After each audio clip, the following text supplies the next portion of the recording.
If clauses ये सबसे most important है। देखिए ये कंपटीशन क्लासेस में भी और बोर्ड क्लासेस में भी और होम बोर्ड्स में तो टीचर पूछते हैं। होम जो greetings of the day students, term classes के यूट्यूब चैनल पर आपका हार्दिक स्वागत है। इससे पहले हम पास्ट टेंस और प्रेजेंट टेंस कर चुके हैं। ठीक है, माफ़ी चाहूँगी कि इसके पास्ट टेंस करवाने के बाद काफ़ी टाइम तक मैंने दूसरे टॉपिक्स ले लिए थे, क्योंकि स्टूडेंट्स के डिमांड्स पे मैंने वो टॉपिक्स ले लिए थे बीच में। ठीक है, अब हम उसको कंटिन्यू कर रहे हैं। बीच में जो मैंने लंबा टाइम दिया उसके लिए माफ़ी चाहूँगी। हाँ जी, फ्यूचर टेंस। देखिए वैसे हमारे मेन टू ही टेंस होते हैं, पास्ट और प्रेजेंट। जो फ्यूचर है ये सिंपल वर्ब ही हमें फ्यूचर का टाइम शो करती है, वैसे फ्यूचर कोई टेंस नहीं होता है। ठीक है, अब देखिए हम फ्यूचर करते हैं। फ्यूचर में क्या होता है, जहां भी फ्यूचर वर्ड मिलेगा, फ्यूचर वर्ड किसे शो करेगा, विल और शैल। शैल और विल के बिना फ्यूचर वर्ड नहीं आ सकता। अब देखिए फ्यूचर टेंस है, इसमें शैल और विल आएगा ही आएगा। अब फ्यूचर भी है, वो भी तीन तरह का होता है ना।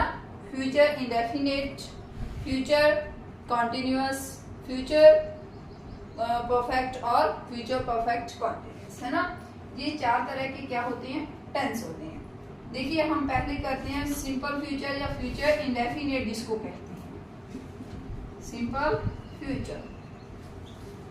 अब देखिए इसमें क्या होता है, सब्जेक्ट और ऑब्जेक्ट तो हर टेंस में आते हैं। फ्यूचर में क्या पहचान होती है, यहाँ शैल या फिर विल, इसके साथ वर्ब की फर्स्ट फॉर्म आती है। देखिए अब हमने ये भी देखा कि कई टेंस में वर्ब की फर्स्ट फॉर्म, सेकंड फॉर्म या वर्ब की फर्स्ट फॉर्म के साथ एस या एस ऐसा कुछ आता है, बट इसमें क्यों नहीं आता, क्योंकि शैल और विल जहां ये फ्यूचर को शो करते हैं, फ्यूचर टाइम को दिखाती हैं, वहीं इसके साथ ये मॉडल ऑक्सिलरीज भी हैं।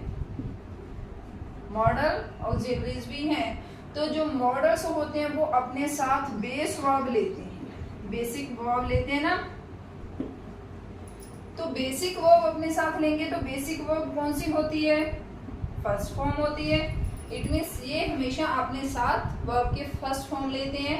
शैल और विल के साथ कभी भी वर्ब की फर्स्ट फॉर्म के साथ एस या एस या फिर पास्ट टेंस या फिर थर्ड फॉर्म या सेकंड फॉर्म ये सभी नहीं आते हैं। ध्यान रखिएगा, शैल और विल के साथ हमेशा ही क्या आता है, वर्ब की फर्स्ट फॉर्म आती है।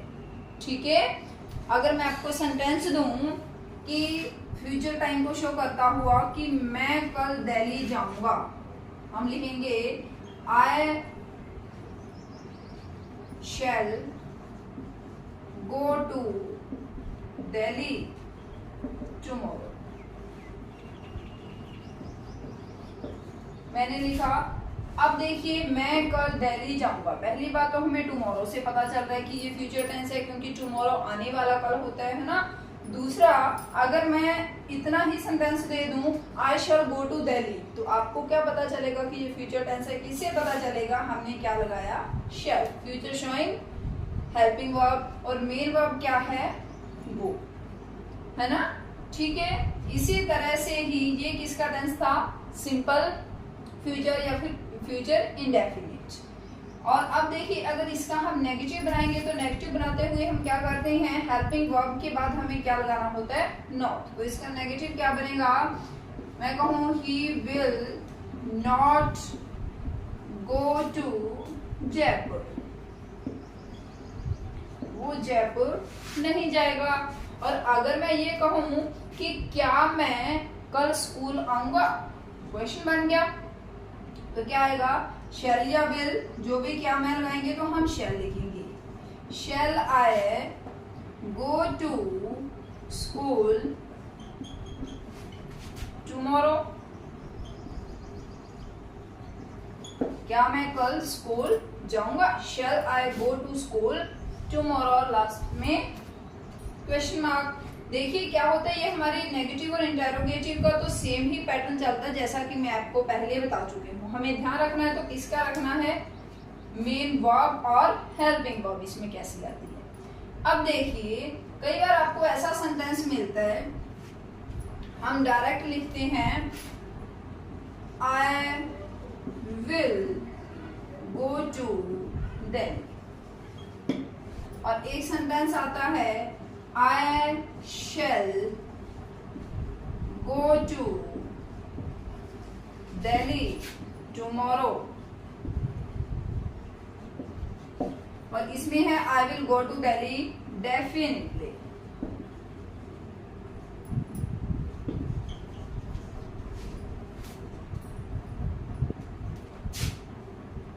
ठीक है। अब देखिए I यहां मैंने लगाया है will और यहां मैंने लगाया है shall। अब आप लोग कहोगे कि मैडम सेम ही सेंटेंस है, एक में आप लोगों ने will लगा दिया और एक में shall लगा दिया। देखिए फ्यूचर दो तरह का होता है, सिंपल फ्यूचर और कलर्ड फ्यूचर। सिंपल फ्यूचर और कलर्ड फ्यूचर में क्या डिफरेंस होता है? सिंपल फ्यूचर तो होता है जैसे मैं डायरेक्ट कह दूं कि कल मैंने ये काम करना है, या कल मैं ये काम करूंगा, कल मैं दिल्ली जाऊंगा, कल मैं जयपुर जाऊंगा, ऐसा होता है सिंपल फ्यूचर। और जो कलर्ड फ्यूचर होता है वो क्या होता है? जिसमें हमारा डिटर्मिनेशन शो होता है, या किसी से प्रॉमिस शो किया जाता है, या किसी तरह की कोई थ्रेटनिंग की जाती है।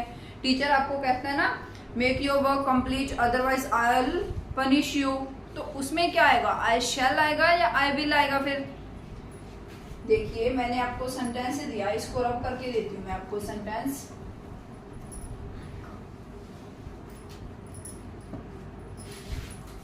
Do your work on time, otherwise I dash punish you। अब ये सेंटेंस है, इसमें मैंने क्या किया है? आप लोगों को वार्निंग दी है ना? फ्यूचर है, इसके साथ मैंने क्या किया? आप लोगों को वार्निंग दी है, तो वो क्या हुआ? कलर्ड फ्यूचर हुआ। तो कलर्ड फ्यूचर में हमें क्या करना होता है? आई के साथ विल लगा लेना। मेन हमारा सिंपली क्या होता है कि जो फर्स्ट पर्सन होता है आई, वी, इनके साथ हम लोग क्या लगाते हैं? शैल। ठीक है। और जो थर्ड पर्सन होता है या फिर सेकंड पर्सन होता है, जिसको हम कहते हैं यू या फिर ही, शी, इट या किसी का नेम, तो वहां हमें क्या यूज करना होता है? विल। ये क्या है? ये है सिंपल फ्यूचर। सिंपल फ्यूचर ये किस में यूज होता है? सिंपल फ्यूचर में हमें फर्स्ट पर्सन आई और वी के साथ क्या यूज करना होता है? शैल। और सेकंड पर्सन यू या योर या ही, शी, इट जो कि थर्ड पर्सन है, किसी का नेम, इनके साथ हमें सिंगुलर और प्लूरल दोनों ही कंडीशन में क्या यूज करना होता है? विल। बट जब कलर्ड फ्यूचर आ जाता है तो कलर्ड फ्यूचर में ये चीज उल्टी हो जाती है। क्या होता है? किसमें? ये तो है सिंपल फ्यूचर की बात, और अगर मैं कलर्ड फ्यूचर की बात करूं, कलर फ्यूचर में क्या होता है? अब इसका मतलब ये मत समझ लेना कि मैडम रंगा हुआ फ्यूचर, नहीं। इसमें होता है प्रॉमिस, थ्रेटनिंग, ठीक है, वार्निंग किसी तरह की, या डिटर्मिनेशन शो किया जाता है। तो उसमें क्या होगा? फिर ये चेंज हो जाएगा, यहाँ शैल आ जाएगा और यहाँ फिर विल आ जाएगा। ठीक है, आगे आप लोगों को अच्छे से समझ। फिर भी अगर आपको किसी भी तरह का कोई डाउट हो तो आप लोग पूछ सकते हो। ठीक है, अब इसके सेंटेंस देखिए 2-4।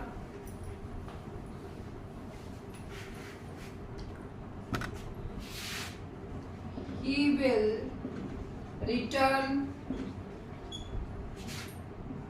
your book till Monday। वो मंडे तक आपकी बुक लौटा देगा। क्या है अब इसमें? सिंपल फ्यूचर है, या अगर मैं ये बताऊं कि dash return your book till Monday any how लगा देते। इट मीन्स किसी भी तरह से, चाहे कुछ भी हो। ये सेंटेंस है he will return your book till Monday, वो मंडे तक आपकी बुक लौटा देगा। और इसमें मैंने बताया ही dash return your book till Monday any how मतलब कैसे भी करना पड़े, उसको कुछ भी करना पड़े। It means he is determined, वो उसमें डिटर्मिनेशन है कि वो कुछ भी हो जाए चाहे वो मंडे तक बुक लौटाएगा ही। तो इसमें क्या है, ये कलर्ड फ्यूचर है, इसमें हम ही के साथ क्या यूज करेंगे, शैल। ठीक है, अब ये चीज आपको समझ आई। अब देखिए यूज कहाँ होता है, अब हम इसके करते हैं यूजेस, सिंपल फ्यूचर टेंस के यूजेस। यूज कहाँ होता है सिंपल फ्यूचर, आपसे एग्जामिनर किस तरह से क्वेश्चन पुट कर सकता है। पहले देखिए सिंपल फ्यूचर के लिए, जैसे कि मैंने कहा कि कल, tomorrow, I dash come late, कल मैं लेट आऊंगा। ठीक है, तो हमने कहा सिंपल, हमने क्या लगाया, शैल, सिंपल हुआ, है ना। तो सिंपल फ्यूचर को शो करने के लिए शैल और विल का यूज होता है। दूसरा देखिए इफ क्लॉजेस में भी, इफ क्लॉजेस ये सबसे मोस्ट इंपॉर्टेंट है। देखिए ये कंपटीशन क्लासेस में भी और बोर्ड क्लासेस में भी और होम बोर्ड्स में तो टीचर पूछते हैं, होम जो एग्जाम होते हैं उनमें तो ठीक है। बाकी जो चाहे आप फर्स्ट ग्रेड की तैयारी कर रहे हैं या फिर रीट की तैयारी कर रहे हैं या फिर किसी बोर्ड क्लास की तैयारी कर रहे हैं या बैंक एग्जाम की तैयारी कर रहे हैं, इस रूल को बहुत अच्छी तरह से स्टार लगा लीजिएगा इस पे। If you will tell me, if you tell me I go with you, with you, अगर तुम मुझे बताओगे तो मैं आपके साथ चलूंगा। ठीक है, अब इसमें क्या है, इफ रखने से ये कंडीशनल सेंटेंस बन जाता है। वैसे भी अगर आप लोगों को टेंस में भी याद रहे तो आपको ये ध्यान रखना है कि अगर इफ क्लॉज में वर्ब की फर्स्ट फॉर्म है तो हमें आगे क्या लगा देना है, सिंपल फ्यूचर लगा देना है। ठीक है, अगर इफ क्लॉज में वर्ब की फर्स्ट फॉर्म दी हुई है, बेसिक वर्ब दी हुई है, तो सेकंड में, सेकंड क्लॉज में हम क्या लिखेंगे, फ्यूचर टेंस प्लस फ्यूचर का शैल और विल प्लस वर्ब के फर्स्ट फॉर्म में सिंपल फ्यूचर टेंस फिल करेंगे। एग्जामिनर आपको ये भी दे सकता है कि यहाँ विल को फिल कर दे और यहाँ आपको स्पेस दे दे। तो आपको ध्यान रखना है कि अगर सिंपल फ्यूचर आपको क्लॉज में दिया हुआ है तो फर्स्ट क्लॉज में आप लोग वर्ब की फर्स्ट फॉर्म ही फिल करोगे। इसको डबल स्टार कर लीजिए, एग्जाम में पूछा जाने लायक सेंटेंस है। ठीक है, अब दूसरा देखिए, वैसे फ्यूचर टेंस को गोइंग से भी शो किया जाता है, वो भी मैं आपको बता देती हूँ। जैसे नियर जो फ्यूचर होता है, नियर फ्यूचर को शो करने के लिए हम वर्ब की फर्स्ट फॉर्म का भी यूज कर लेते हैं जो जस्ट नियर फ्यूचर होता है। ठीक है, और वर्ब की फर्स्ट फॉर्म के साथ आईएनजी का यूज भी कर लेते हैं। ये हमें पे डिपेंड करता है। बट गोइंग टू, जो कि आजकल ज्यादा ट्रेंड में है, ये सेंटेंस गोइंग टू वाला सेंटेंस देखो, ये तो पुराने टाइम में काफी ट्रेंड में था, बोर्ड्स में पूछा जाता था। ठीक है, बट ये आजकल ये क्वेश्चन ज्यादा पूछा जा रहा है। इसको मैं रब करके ऊपर से स्टार्टिंग से करवा देती हूँ।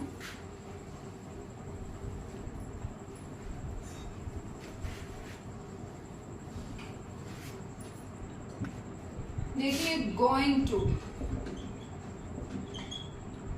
गोइंग टू का क्या होता है, जिसमें नियर फ्यूचर की बात होती है, नियर फ्यूचर। ठीक है, अगर मैं कहूं Raju is going to start a new shop, Raju एक नई शॉप शुरू करने जा रहा है। Raju is going to start, है ना। तो ये क्या है, इज गोइंग टू जो है, जिसको कि हम प्रेजेंट कॉन्टिन्यूअस बोल देते हैं कि इज आ गया, साथ में गो आ गया, वर्ब की फर्स्ट फॉर्म आ गई। ठीक है, ये भी हमारा फ्यूचर को शो करता है, न कि ये प्रेजेंट कॉन्टिन्यूअस को शो करता है, ये भी फ्यूचर में काउंट होता है। ध्यान रखिएगा, आजकल ऐसे सेंटेंसेस कॉम्पिटिशनल एग्जाम्स में काफी पूछे जा रहे हैं। ठीक है, वो क्या करता है, आपको इज गोइंग दे देता है स्पेस के लिए और यहाँ ये ऑप्शन दे देता है। तो हम लोग सोच लेते हैं कि नहीं, ये तो इज है, गो है, आईएनजी है, ये तो कॉन्टिन्यूअस है, और यहाँ हम फिर मिस्टेक कर देते हैं। ठीक है, तो ये ध्यान रखना है ऐसे सेंटेंसेस का आपको। फिर देखिए जो प्री प्लान वर्क होता है, प्री प्लान, जैसे मैं कहूं RPM इज विजिट्स जयपुर, ठीक है, हमारे PM जयपुर आने वाले हैं, इट मींस आएंगे तो फ्यूचर में ही, और उनका प्री प्लान होता है, कभी भी वो जाने वाले होते हैं या आने वाले हैं, वो प्री प्लान होता है ना, तो उसमें हम प्रेजेंट, सिंपल प्रेजेंट टेंस से भी फ्यूचर को शो कर सकते हैं, ठीक है। ये भी ऐसे सेंटेंसेस हैं जो एग्जाम्स में पूछे जाते हैं, और जब वो आपसे वर्ब की फर्स्ट फॉर्म फ्यूचर के सेंस में फिल करवाएगा तो बी श्योर वो आपसे वर्ब के फर्स्ट फॉर्म वाला सेंटेंस पूछेगा। जब आप वर्ब के फर्स्ट फॉर्म क्या, वो मिनिस्टर्स वाला सेंटेंस ही पूछता है सिर्फ, क्योंकि प्री प्लान मेनली यही होता है, और ऐसा ही सेंटेंस आपसे फिल करवाता है एग्जाम्स में। ध्यान रखिएगा, जब भी कभी मिनिस्टर्स के आने जाने के बारे में बताए तो वहां आपको ध्यान रखना है कि वर्ब की फर्स्ट फॉर्म हम लोगों को फिल करनी होती है। या फिर ये कर सकते हो, गोइंग टू वाले सेंटेंसेस में ऐसा नहीं आता, या आप ये भी लिख सकते हो RPM is coming for rally, ठीक है, तो आप लोग ऐसे कर सकते हो, ठीक है बेटा। फिर भी अगर आप लोगों को किसी भी तरह का कोई भी डाउट हो तो आप लोग अपने डाउट्स क्लियर कर सकते हो, कमेंट बॉक्स में अपने कमेंट्स दे सकते हो। अगर जरा सा भी आप लोगों के लिए ये वीडियो हेल्पफुल है तो आप लोग लाइक, शेयर और कमेंट करना मत भूलिएगा, ठीक है। Thank you.